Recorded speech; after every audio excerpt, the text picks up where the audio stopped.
Salmos 1, nós vamos ler esses três textos, de Salmos 1, Mateus 3:8 e de João 15, verso 5.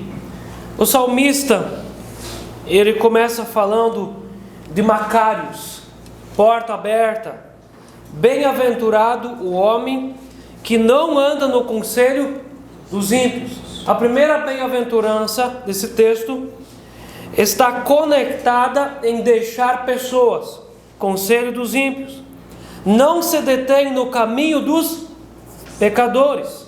O segundo ponto também está entrelaçado e conectado com o pecado de pessoas.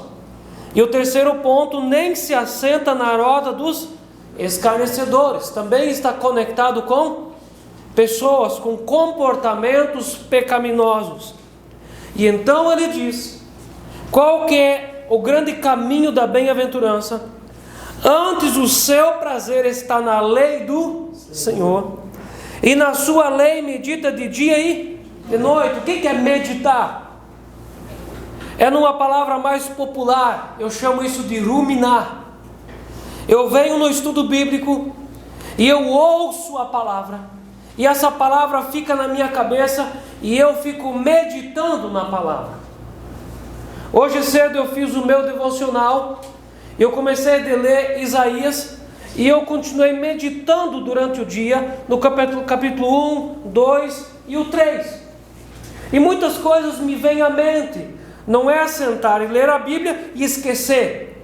O que é meditar? Eu leio um livro, mas eu não leio e aquilo entra num olho e sai pelo outro. Mas aquilo precisa entrar na minha cabeça e eu preciso aprender. Isso é meditar. Então, antes essa pessoa medita no quê? Na lei do Senhor. Mas ela não medita com um peso no coração, tipo assim, eu tenho que meditar, porque senão eu vou ser amaldiçoado. Não. O texto diz que o seu prazer está na lei do Senhor. Você tem prazer de meditar no quê?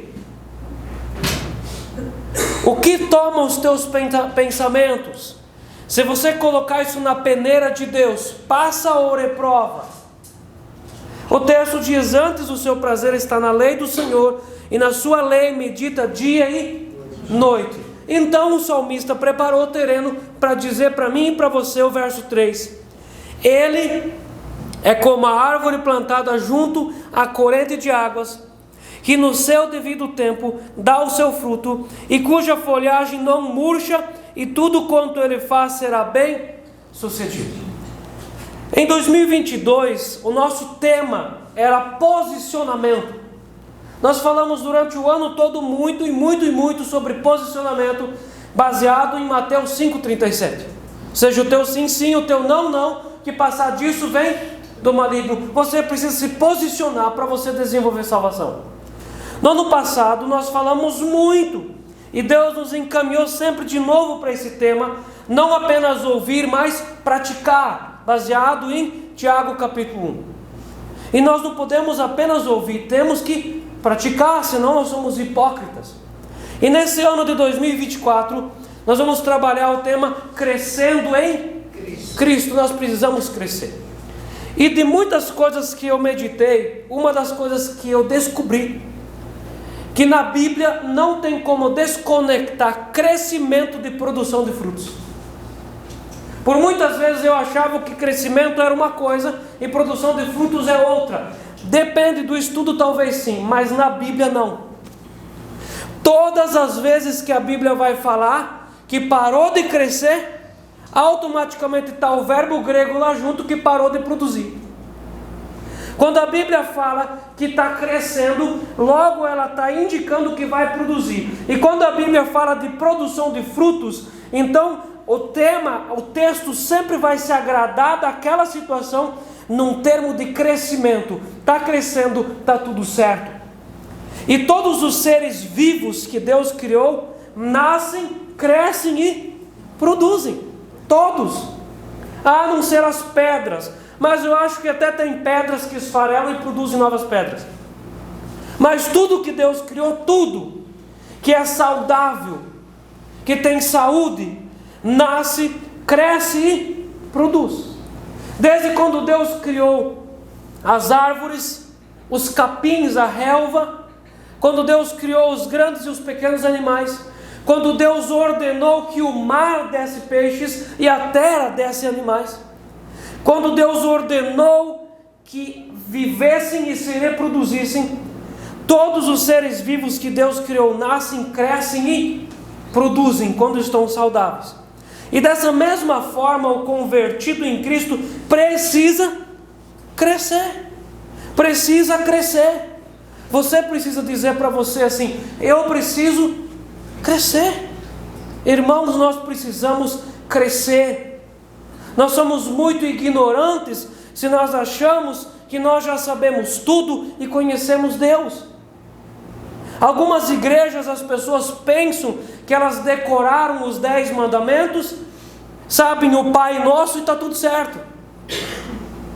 Não é assim.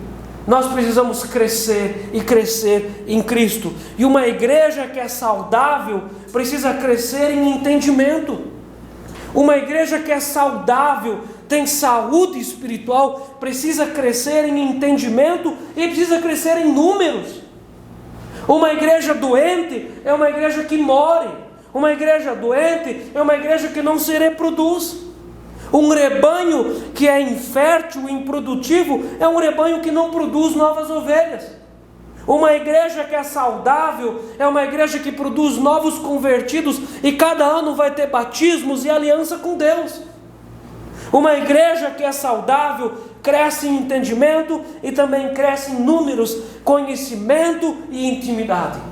Amém?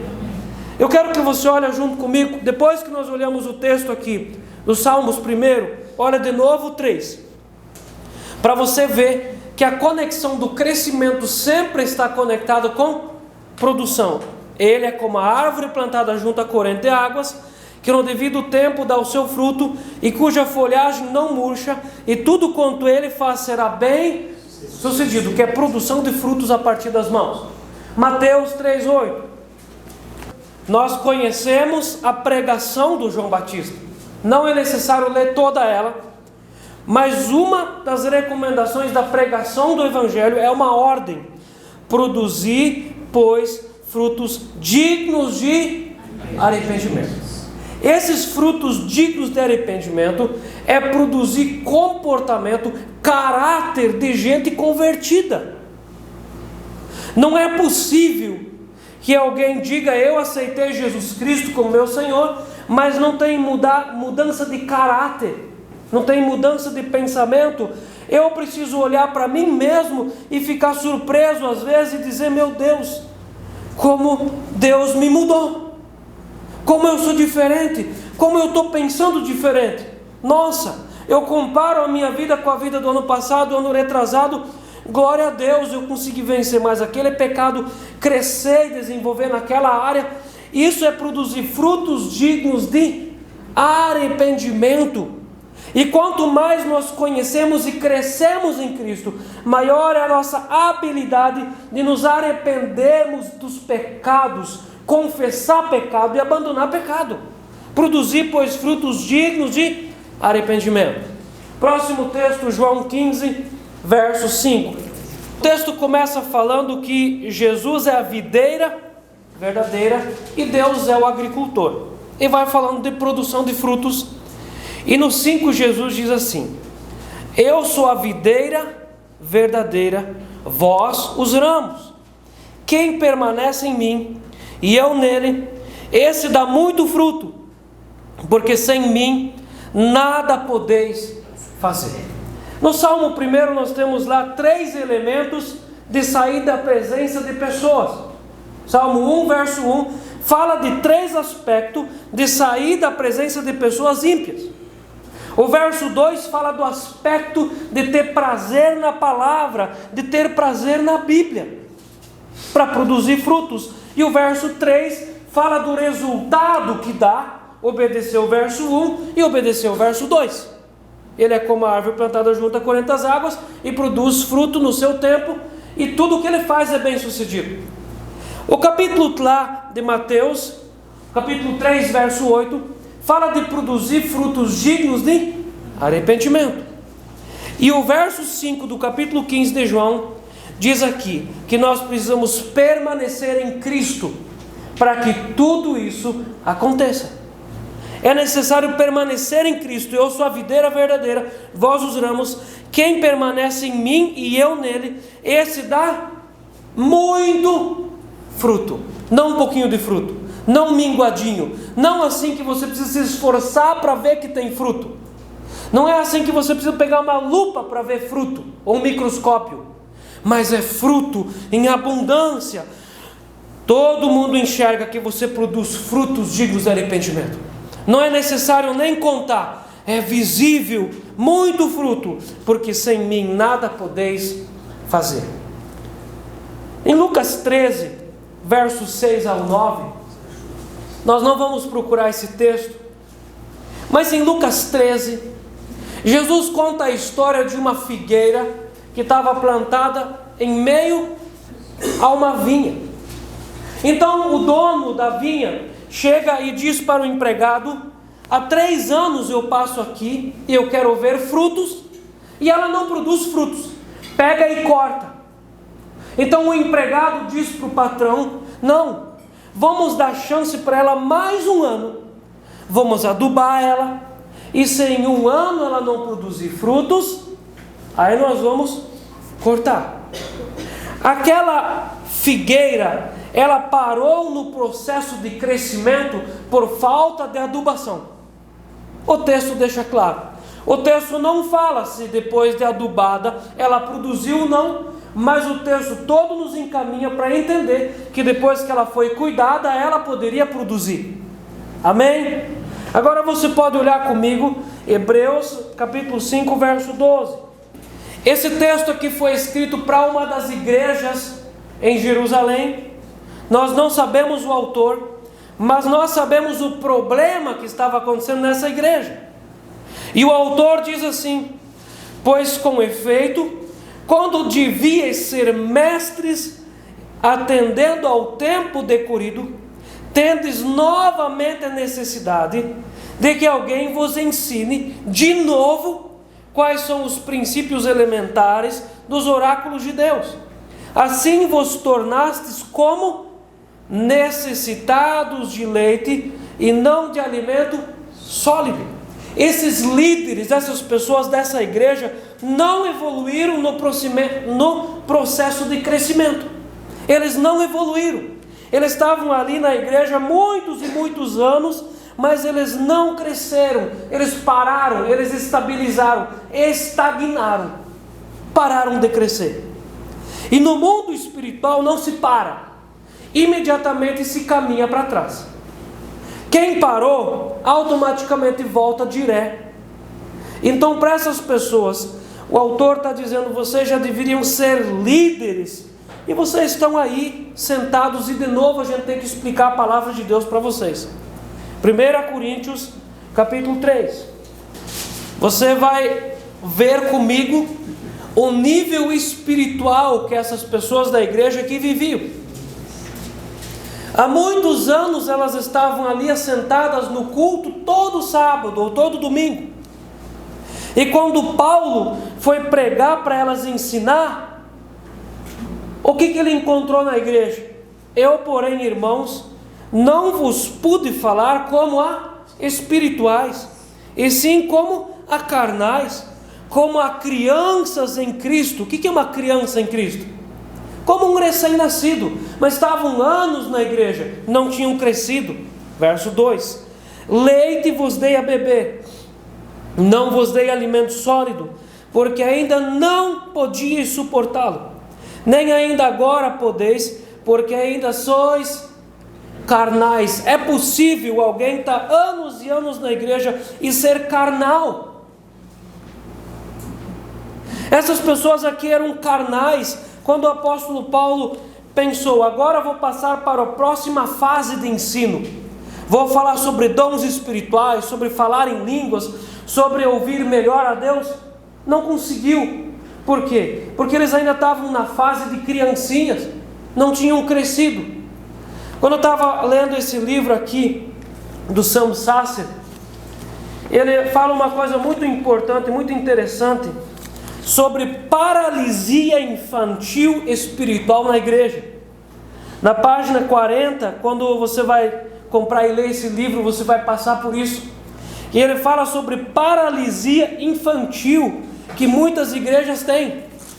E para mim foi muito importante ler isso, porque tem pessoas que têm paralisia infantil. Elas nunca desenvolvem na vida de fé. Elas não aprendem algo a mais. É sempre aquela velha mesma coisa. A única coisa que elas sabem falar é amém. Mas é uma paralisia infantil. Você imagina uma pessoa que nasce e tem a dificuldade da paralisia infantil, e você já viu pessoas às vezes que têm 30 anos de idade, mas elas se comportam como uma criança de 2 anos? Uma igreja também pode ser assim. Uma igreja ter 50 anos de história, mas as pessoas ali se comportam como bebezinhos.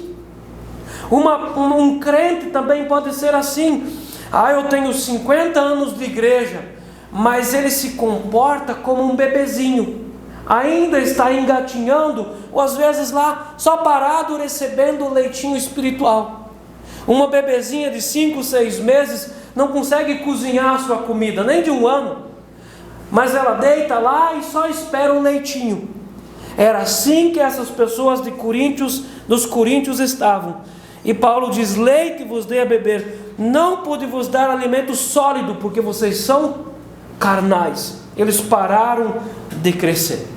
Então, por que uma planta para de crescer?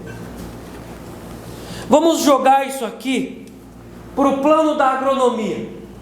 Já que Jesus fala do trigo e do joio, fala de solo, e o apóstolo Paulo fala de plantar e colher, por que uma planta para de crescer? E tem plantel de milho, soja, girassol, algodão que para de crescer. Então o produtor chama lá o agrônomo, o técnico, eles fazem uma avaliação. Por que aquele plantel parou de crescer? Estava crescendo tão bem. Primeiro, pode ser uma deformação genética. Às vezes a produção da semente lá numa outra lavoura foi uma produção que não era boa. Então a semente vem e há uma deformação genética em todo o plantel. Então a planta, ela germina, ela nasce, ela cresce até um ponto e ela para o seu crescimento porque há uma deformidade de gene. Isso pode acontecer. Segunda possibilidade, por que uma planta para de crescer? Deficiência nutricional de manejo. Às vezes o solo é um solo pobre. Às vezes falta nitrogênio, fósforo, potássio, cobre. E a planta chega até um ponto e ela não desenvolve além daquilo, ela para de crescer. Próxima possibilidade, ataque de pragas. Existem plantas que quando elas são atacadas pelas pragas, ela para de crescer. Por exemplo, na cultura do soja, lagarta, percevejo, ácaro, mosca branca, fungos, ela para o crescimento e ela não desenvolve mais. Logo, o crescimento parado afeta a produção, afeta o tamanho da planta e afeta a produtividade. Por que uma planta para de crescer? Às vezes tem mato competição.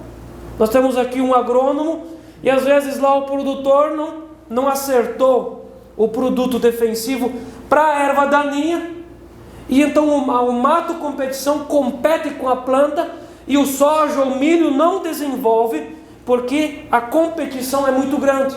Isso pode acontecer. Qual a próxima possibilidade? Baixa umidade do solo.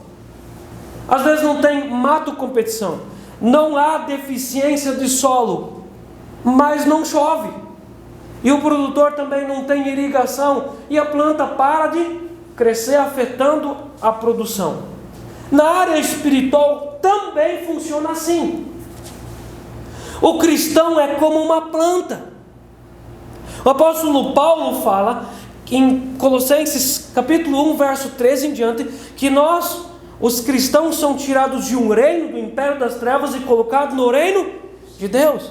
Nós também somos como uma planta que foi tirado de um lugar e colocado em outro lugar. O cristão é como uma planta. E por que um cristão para de crescer em Cristo? Vamos fazer um paralelo com as plantas. Às vezes pode ser por deformidade genética. Às vezes o cristão, aquilo que ele recebeu é uma deformidade teológica. Ele recebeu uma palavra, um ensino com deformidade teológica. Então aconteceu no coração dele uma má formação espiritual, e aquilo vai desenvolver uma falta de crescimento.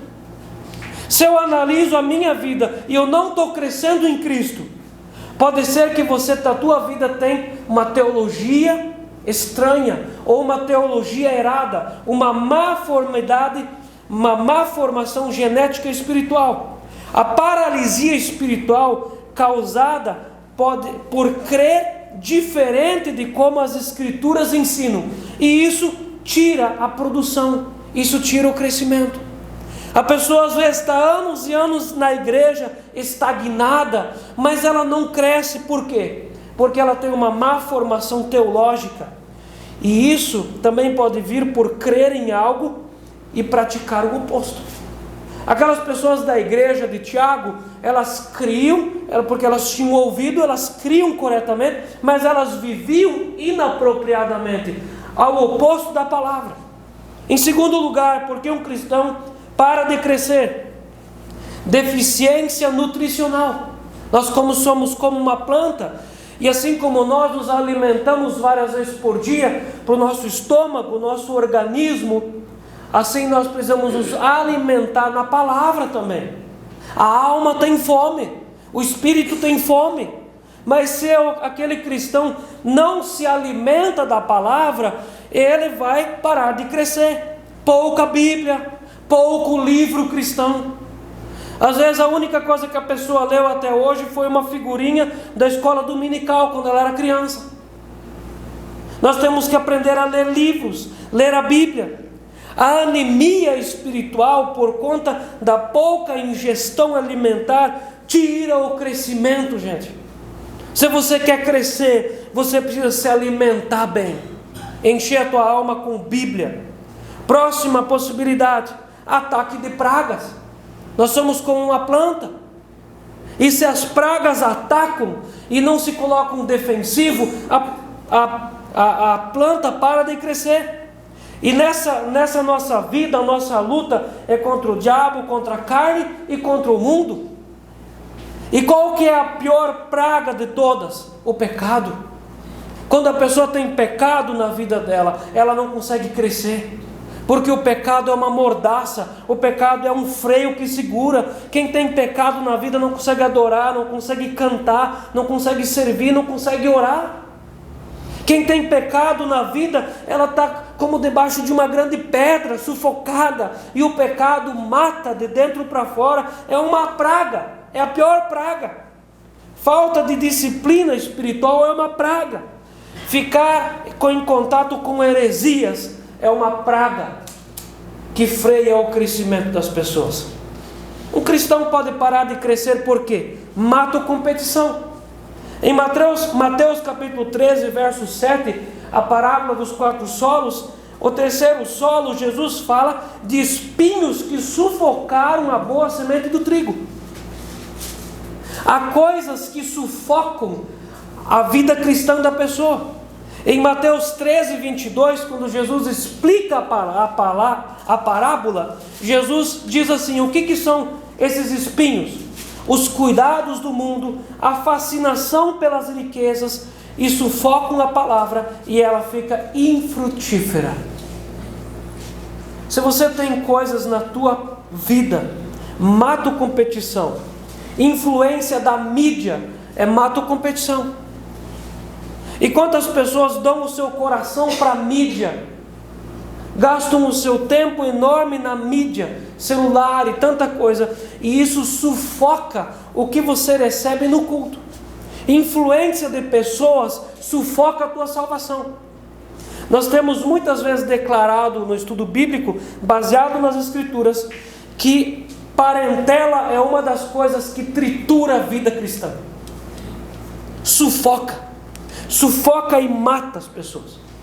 E a pessoa não cresce, acaba o crescimento. Outra coisa que acaba com o crescimento da pessoa: baixa umidade de solo.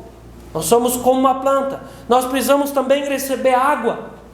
E falta de oração, falta de louvor, falta de meditação, falta de jejum é como faltar água. Falta água. Uma planta pode ter uma base nutricional de solo excelente, mas se não chove, ela não cresce. Meus irmãos, a água é um item vital para a vida, e onde não tem água, não há vida. Pergunta se alguém se arriscaria a plantar soja no deserto do Saara, porque não chove, não tem água, e onde não tem água, existe morte. E Jesus é a água da vida, e aonde falta a vida, a morte prevalece. Por isso que as pessoas morrem espiritualmente, porque elas não colocam mais água na vida. Não têm intimidade com Jesus, não têm intimidade com a palavra, não passam mais tempo com Jesus ouvindo uma pregação, uma música, estão tão ocupadas, a fascinação das riquezas e o mundo e os amigos, e para o crescimento espiritual. Em Lucas 13, a parábola lá da figueira no meio da vinha, o problema da nutrição interrompeu o processo de produção, ela se tornou improdutiva. Em Hebreus 5,12, lá, as pessoas da igreja, a deformidade teológica promovia a inutilidade dos líderes, eram inúteis. E para que serve um inútil? Para nada. Eles tinham se tornado inúteis, eles tinham parado de crescer. Em 1 Coríntios 3, o texto lá dos crentes carnais, até no verso 9, o texto continua falando, aquela deformação genética que tinha na igreja, era uma deficiência nutricional, era ataque de pragas, porque as pessoas não vigiavam e nem oravam, era mato-competição, influência do mundo dentro da igreja, e falta de água, porque aonde não tem Jesus, a igreja morre. Não existe igreja sem Jesus. Lá na igreja dos Coríntios, que Paulo escreveu e diz, vocês são carnais. Aquela igreja, aquela situação deixou a igreja carnal. Eles eram analfabetos da Bíblia. Às vezes a pessoa sabe coisas tremendas desse mundo aqui, mas ela é analfabeta da Bíblia. O que adianta? Nesse mundo nós estudamos as coisas desse mundo para sermos bem-sucedidos nesse mundo. Mas uma faculdade dessa terra não pode nos levar para dentro da eternidade. Então as pessoas às vezes sabem coisas incríveis dessa vida, mas são analfabetos de Bíblia. E essa igreja era analfabeta de Bíblia, eram criancinhas espirituais, e eles tinham se tornado insuportáveis. Você pode olhar comigo, você deve estar aberto em 1 Coríntios, capítulo 3, verso 3. Olha comigo: portanto, porquanto havendo entre vós ciúmes e contendas, não é assim que sois carnais e andais segundo o homem. Aquele tipo de vida que eles tinham parado de crescer. Isso tinha trazido para eles que tipo de fruto? Eles tinham se tornado insuportáveis, briguentos, contendas, ciúmes, partidarismos, e eles andavam segundo o homem. A igreja era cheia de lógicas humanas. A igreja não é movida por lógica humana, ela é movida por princípio do céu, e não tem como ser diferente. O que fazer para crescer? Nós vimos já lá no texto de Salmos, tirar da nossa vida tudo aquilo que é competição. Amém? Conselho de ímpios, ideia de ímpios, tira. E coloca na vida o quê? Palavra. Mas só isso, pastor? É só isso. É simples assim. Deus durante 40 anos sustentou o povo no deserto com pão e... Mas só isso? É só isso. Enche a tua vida com pão e água. Enche a tua vida com Bíblia e oração. E não dependa de outras pessoas. Para você crescer em Cristo, não depende de outras pessoas. Não fica dependendo de alguém outro para ir no estudo dos jovens. Você tem que crescer. E quantas vezes as pessoas ficam com desculpas: eu não vou porque fulano também não vai. Se ele vai para o inferno, você também vai? Maria vai com as outras? Não dependa dos outros. O mundo ao nosso redor não quer ir para o céu. A nossa parentela não quer céu. A nossa parentela não quer Jesus. Deixa eles ir para o inferno. Não dependa deles. Não dependa de outras pessoas. Ilumine a competição. Encher a vida com ambientes propícios para Deus se manifestar. Você precisa frequentar lugares onde Deus se manifesta. Você precisa estar com pessoas que atraem a presença de Deus para a tua vida, gente. Você precisa colocar na tua vida, na tua casa, pessoas que são crentes, profetas, que vão atrair a presença de Deus para a tua casa. Enche a tua vida com ambientes propícios para Deus se manifestar. Tá bom, pastor, mas eu já sou convertido, então meu nome está escrito no livro da vida. Pastor, tá bom para mim. Não é assim que eu quero crescer. Eu só quero entrar no céu. Tem algum perigo de não crescer? Existe algum perigo de eu parei aqui, eu tenho um crédito bom com Deus já li um tanto a Bíblia, tá bom para mim? Tá bom já. Tem algum perigo de não crescer? O que a Bíblia ensina? A figueira lá de Lucas 13 seria cortada, porque ela não estava mais crescendo. O trigo lá em Mateus 13 foi sufocado, porque parou de crescer e tinha competição. O ramo infrutífero lá de João 15 foi cortado e lançado no fogo. Tem algum problema em parar de crescer? Fogo, corte, tem algum problema? Os crentes lá da igreja de Laodiceia pararam de crescer, eles se tornaram mornos, superficiais. Tem algum problema em parar de crescer?